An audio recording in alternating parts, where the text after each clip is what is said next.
Lions club of മാഞ്ഞൂരും Pala saint Thomas college NSS യൂണിറ്റും സംയുക്തമായി പുലിയന്നൂർ ആശ്രമ LP സ്കൂളിന് അലമാരിയും കുട്ടികൾക്ക് വായനയ്ക്കായി പുസ്തകങ്ങളും പ്ലാസ്റ്റിക് മലിനീകരണം തടയുന്നതിനായി ക്ലോത്ത് ബാഗും ബോധവൽക്കരണ ലഘുലേഖകളും വിതരണം ചെയ്തു. മുത്തോലി പഞ്ചായത്ത് പ്രസിഡന്റ് രഞ്ജിത്ത് ജി മീന ഭവൻ ഉദ്ഘാടനം ചെയ്തു.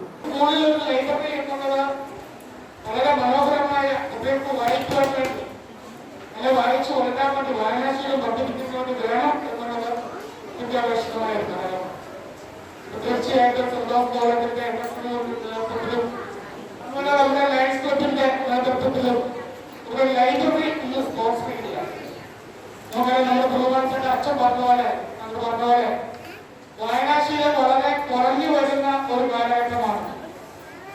വളരെയല്ല തീർത്തും കുറഞ്ഞു വരുന്നത് എന്ന് തന്നെ പറയാം. ഈ സത്യത്തിലെ പത്രം വായിക്കുന്ന ആളുകൾ പോലും വളരെ ചുരുക്കമാണ്. അതൊക്കെ ഡിജിറ്റൽ സംവിധാനത്തിലോട്ട് മാറിക്കഴിഞ്ഞ കാലഘട്ടമായി മാറിയിരുന്നു. Pala saint Thomas college principal professor doctor James John Mangalath അധ്യക്ഷനായിരുന്നു. Lions district chief project coordinator CB Mathew Plathottam മുഖ്യപ്രഭാഷണം നടത്തി. മുത്തോലി ഗ്രാമപഞ്ചായത്ത് മെമ്പർമാരായ രാജൻ മുണ്ടുമറ്റം, പുഷ്പ ചന്ദ്രൻ, NSS പ്രോഗ്രാം ഓഫീസർമാരായ Jayesh Antony, Roberts Thomas, Manjoor lions club president Nikhil Shaju, school PTA president Johnny Paramala എന്നിവർ പ്രസംഗിച്ചു.